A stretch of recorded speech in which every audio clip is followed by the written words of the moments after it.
Hey guys, for those of you taking statistics, just wanted to point something out. What we do in the support group, if you're not in that class, we go over extra problems, and one of the things that happens in one of the problems we worked is a discrepancy between the textbook versus what's on StatKey. So here's an example. If you go into the book, where we start to first see data is under section 2.2. That's one of the first places. As we scroll down to find the problems, all of these things in red, example 210, are just examples. The actual exercises should come after a bar that's green and says exercises for that particular section. So if we scroll down here, there's a problem that we were looking at in the support group, and it was somewhat interesting. Number 61 is right here. It talks about the amount of arsenic that ends up in toenails, and they gave us a data set. They asked us to calculate the mean and the median. And then they talk about some other things in this problem. There might be an outlier, remove it, go and recalculate. So if you do this by hand, you'll get an answer, but it just so happens there's a data set for arsenic in toenails in StatKey. So if you do a search for StatKey, you pull up the StatKey homepage. This is quantitative data, so this is under one quantitative variable.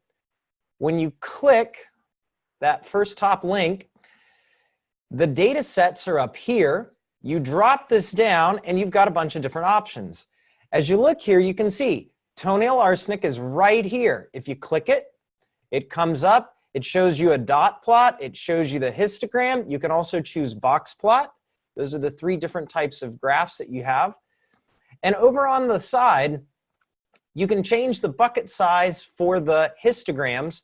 But what's more important to me is if you look over here at the summary for the data, after you calculate everything by hand, you might go over here and realize, hey, wait a minute. They got a different value for the mean than I got calculating it in the calculator. What probably happened is the data sets are different. So if you're not sure whether or not the data set that's being used in StatKey is correct, you can go to this link, show data table, and that'll open up the data. And if you look at this data table right here for the arsenic in toenails, you'll see these different values.